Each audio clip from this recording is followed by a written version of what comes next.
Michael Moitel et il est officiellement depuis quelques semaines le meilleur conducteur de poids lourd de l'Hexagone.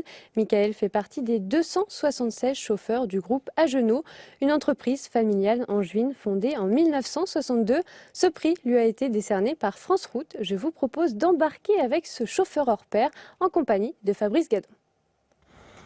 Le trophée de meilleur conducteur 2017 trône en bonne place dans son camion qui est un peu sa deuxième maison. Salarié depuis 13 ans dans le groupe Agenot, Michael Moitel est donc devenu, voici quelques semaines, la référence française en matière de conduite de poids lourd.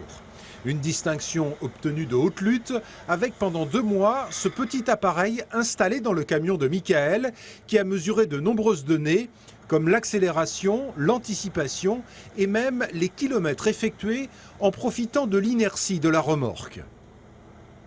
Sur un parcours, admettons 100 km, il faut faire 50 km de poussée et 50 km d'accélération. Ce qui n'est pas quasiment impossible, mais il faut se rapprocher au maximum.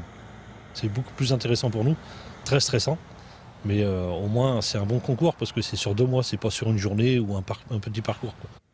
C'est une très grosse fierté, ouais. Aussi bien pour moi que pour mon patron. C'est énorme, quoi.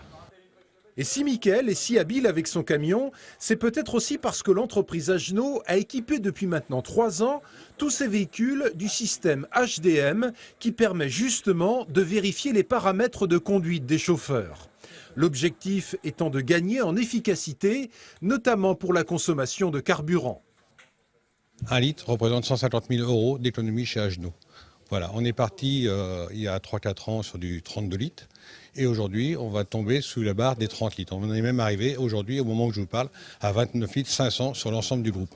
Étant donné que le groupe c'est 220 véhicules moteurs, donc vous faites un calcul simple, pour regarder l'économie que ça représente sur 1 an.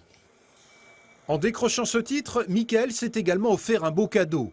En février prochain, il prendra la direction du Canada pour y rencontrer des confrères nord-américains et peut-être aussi pour découvrir les délices de la conduite d'un véhicule de 40 tonnes sur des routes verglacées.